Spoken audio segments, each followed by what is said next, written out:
बिस्मिल्लाहिर्रहमानिर्रहीम। This is Ahmad Battu from Grace Marketing. Faisal Town phase 2 के हवाले से एक अहम डेवलपमेंट है। बहुत सारे दोस्त ऐसे हैं जो जज्बाती हुए हुए हैं और जिनको लगता है कि फैसल टाउन फेज 2 जो है उसके अंदर रिटर्न नहीं मिल रहा और इन्वेस्टमेंट के ऊपर प्रॉफिट नहीं मिल रहा। तो मेरा उसको मशवरा ये है उन लोगों को कि आप जल्दी से जल्दी ये प्लॉट जो है ना जो आपके पास है वो बेच दें, क्योंकि आप को प्रॉफिट कमाना ही नहीं है, आपको रिटर्न चाहिए ही नहीं है प्रॉफिट की मद में। फैसल टाउन का कोई भी ऐसा प्रोजेक्ट नहीं है जिसके अंदर प्रॉफिट नहीं चल रहा। फैसल हिल, फैसल टाउन फेज 1 और इसके अलावा जो जितने भी और प्रोजेक्ट्स हैं फैसल टाउन के, सारों में प्रॉफिट चल रहा है, थोड़ा हो या ज्यादा हो डिपेंड करता है। तो जो लोग जज्बाती हैं, जिन लोगों को फौरन से पहले जो है वो प्रॉफिट चाहिए, उनको मेरा ज़ाती तौर पर मशवरा है कि आप लोग इन्वेस्टमेंट ना किया करो, क्योंकि आप लोगों ने नुकसान ही करना होता है। जब प्रॉफिट का टाइम आ रहा है तो आप लोग फाइल बेचना चाह रहे हैं। अक्सर मैंने जितने भी लोग मुझे कॉल करके मतलब प्लॉट बेचने के लिए कहते, तो मैं उनको मना कर देता हूँ कि आप प्लॉट अपना ना बेचें, अभी थोड़ा नुकसान हो रहा है, थोड़ा सा वेट करें, चीजें जो है ना वो बेहतरी की तरफ जा रही है। देखिए वहां पे आप लोकेशन पे जाके देखें, डेवलपमेंट का मतलब इतनी रैपिड और स्पीडी डेवलपमेंट हो रही है फैसल टाउन फेज 2 की।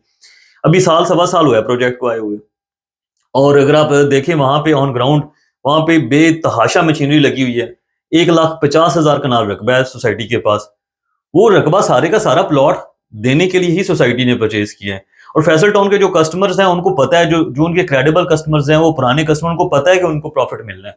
इसलिए मैक्सिमम जो जो कस्टमर्स हैं वो तो प्लॉट बेचना नहीं चाह रहे, लेकिन बहुत सारी मतलब जिन्होंने शॉर्ट टर्म सोच के, किसी डीलर ने या किसी ने उनको मिसगाइड करके, मिसलीड करके वो कह दिया था कि आपको मतलब अभी आप प्लॉट खरीदेंगे, 6 महीने बाद आपको प्रॉफिट मिल जाएगा, 3 महीने बाद आपको प्रॉफिट मिल जाएगा। तो ऐसा नहीं होता। फैसल टाउन के जितने भी प्रोजेक्ट हैं उनकी हिस्ट्री है, उनको 2 से 3 साल लगते हैं प्रॉफिट में जाने के लिए। लेकिन जब वो प्रॉफिट में जाती है तब वो हिस्ट्री कायम करती है, तब वो ऐसी प्रॉफिटेबिलिटी देती है, 300%, 400%। इवन स्टॉक मार्केट में, बिटकॉइन में, किसी जगह पे भी आपको उस लेवल की प्रॉफिटेबिलिटी नहीं मिलती। तो जितने अभी इस वक्त प्लॉट बेचने वाले हैं उनको मैं यही कहूंगा कि अगर आप इस वजह से रख के बैठे हो कि अगले 2 महीने में हमें प्रॉफिट मिल जाएगा, तो आप अभी से बेच दें, क्योंकि अगले 2 महीने में आपको मजीद नुकसान होगा। पाकिस्तान के हालात देखें, पाकिस्तान के अंदर प्रॉपर्टी के ऊपर फिर कोई रिलीफ नहीं मिला, टैक्स के अंदर कोई एग्जेप्शन मिल जाती, कोई कोई फायदा हो जाता कस्टमर्स का। तो उसमें होता क्या है ना, इन्वेस्टर्स को बहुत सारी चीजों में इन्वॉल्व करने के लिए गवर्नमेंट्स जो हैं वो प्लान देती हैं, कुछ कोई टैक्स रिलीफ करती हैं जो रिसाइकलिंग में काम आता है। इन्वेस्टर्स को इस तरह से इंगेज किया जा सकता था कि आप, जैसे ये फाइल सिस्टम है, इसके अंदर आप टैक्स खत्म कर देते कि यार हम आप अगर चाहें 3 महीने के लिए आप एग्जाम्पशन कर देते कि 3 महीने के लिए फाइल या प्लॉट ओपन हो जाए।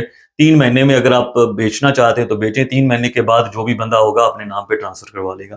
तो एक दो साइकिल जो होते हैं वो हो जाते हैं। उसमें यह है कि एक इन्वेस्टर्स को एक प्लस पॉइंट मिल जाता कि वो अपने नाम पे प्लॉट ट्रांसफर नहीं करवा सकते होते, फाइल ट्रांसफर नहीं करवा सकते होते, क्योंकि उसमें टैक्स बहुत ज्यादा लगता है, एक्सपेंसेस हो जाते हैं, ट्रांसफर फीस होती है, प्रोसेसिंग फीस होती है, बहुत सारी चीजें, जीएसटी आ जाती है। तो उसकी वजह से इन्वेस्टर्स का इंटरेस्ट उस तरह से प्रॉपर्टी में बन नहीं रहा।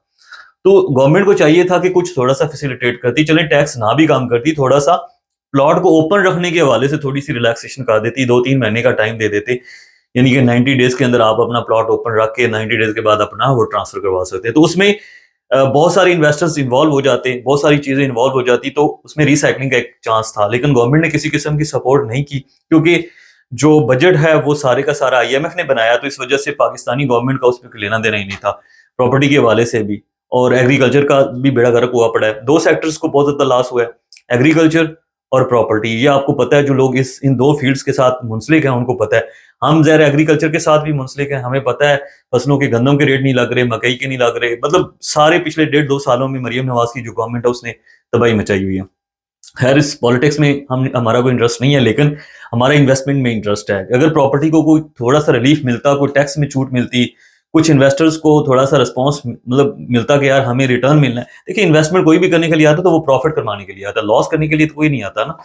तो जिस जिसको भी ये यकीन होता कि यार हमें प्रॉफिट मिल जाएगा अगले 2-4-6 महीने में, गवर्नमेंट ये यकीन दिला देती, तो मार्केट के अंदर प्रॉपर्टी के अंदर इन्वेस्टमेंट करने के लिए बहुत सारे लोग आ जाते। लेकिन अभी भी मैं आपको यही कहूंगा कि अभी भी टाइम है, हमें जो है वो थोड़ा सा सब्र से काम लेना है। फैसल टाउन फेज 2 की जो लोकेशन है, फैसल टाउन के जो प्रोजेक्ट की आने वाले टाइम में जो मार्केट वैल्यू है वो आपको बताएगी, ये टॉप सिटी के लेवल पे जाकर रुकेगा, मैं आपको बता दूं। अगर आप थोड़ा सा वेट करेंगे, थोड़ा सा सब्र करेंगे तो आपको उसमें प्रॉफिट होगा। फैसल टाउन फेज 2 के जो मेन मेन 3-4 ब्लॉक्स हैं, मैं अपने कस्टमर्स की वहां पे ही इन्वेस्टमेंट करवा रहा हूँ, क्योंकि कल को हमने उनको बेचना भी है और प्रॉफिट में बेचना है। PQRS, उसके अलावा ओ ब्लॉक जो मॉडल ब्लॉक है सोसाइटी का, उसके अंदर डिस्काउंट रेट के ऊपर प्लॉट्स अभी इस वक्त मौजूद हैं। और अगर आपने अभी तक इन्वेस्टमेंट नहीं की तो मेरा आपको जाती मशवरा, पैसे आप अपनी जेब में ना रखें, डी वैल्यू हो रहे हैं। प्रॉपर्टी में इन्वेस्टमेंट करेंगे, फैसल टाउन फेज 2 जैसे क्रेडिबल प्रोजेक्ट में इन्वेस्टमेंट करेंगे तो आने वाले 1.5 साल के अंदर आपको उस पर डबल प्रॉफिट मिलने का चांस है। लेकिन अगर आप अकाउंट में रखेंगे तो पैसा डी वैल्यू होता रहता है। तो आप जितने भी ओवरसीज हैं उनके लिए तो एक सुनहरी मौका है, क्योंकि पाकिस्तान के अंदर वो बिजनेस तो कर नहीं सकते, कोई और काम मतलब स्टॉक मार्केट में भी इन्वेस्ट नहीं कर सकते, तो उनके लिए सबसे बेस्ट जो चीज़ है वो प्रॉपर्टी ही है और प्लॉट ही है। तो प्लॉट के लिए खरीदने के लिए दो तरह के प्रोजेक्ट्स होते हैं। एक प्रोजेक्ट ऐसा है जो ऑलरेडी पोजेशनेबल हो, जिसमें मार्क मतलब ऑलरेडी प्लॉट्स मौजूद हों, रकबा हो, मतलब प्लॉट्स भी मौजूद हो, घर भी बने हुए हैं। तो वो जिसने इतने पैसे खर्चने हैं तो वो टॉप सिटी में जाए, वहां पे 80 लाख रुपए का 5 मरले का प्लॉट है, वहां पे खरीदे और घर बनाए। ठीक है, अगर गुंजाइश बनती है। लेकिन अगर आप 1.5 साल 2 साल वेट करते हैं तो सेम ही प्रोजेक्ट है फैसल टाउन, टॉप सिटी से थोड़ा सा हटके, मतलब साथ ही है, एयरपोर्ट के नजदीक है, तो वहां पे आप अपनी इन्वेस्टमेंट करें। 28 लाख रुपए का प्लॉट है। ठीक है जी, अभी हम आपको 23 लाख रुपए का 5 लाख रुपया माइनस में दे रहे हैं, डिस्काउंटेड रेट पर दे रहे हैं, कैश के ऊपर। तो आप वहां पे प्लॉट खरीदें। आने वाले 1.5-2 साल में यही ये भी 70 लाख का 65 लाख का हो जाएगा। 2-2.5 साल लग जाएंगे मैक्सिमम। तो आपने 50 लाख रुपए एक्स्ट्रा क्यों भरना है? तो कुछ लोग ऐसे हैं जो बेसब्री में हैं कि हमें जल्दी जल्दी घर बनाना है। भी 2 साल बाद बनाओ ना, आप 50 लाख रुपए का आपको फायदा होगा, वही 50 लाख ऊपर लगा के घर बना लीजिएगा। समझदारी से इन्वेस्टमेंट करनी चाहिए, समझदारी से परचेजिंग करनी चाहिए। अभी राइट टाइम है, प्राइसेस नीचे हैं, यही टाइम है परचेजिंग का। आप दोस्तों के पास व्हाट्सएप नंबर शो हो रहा है, अगर आपने किसी किस्म की फैसल टाउन के हवाले से इन्वेस्टमेंट या कोई क्वेरी हो, आप इस नंबर पर रब्ता कर सकते हैं। Thank you so much.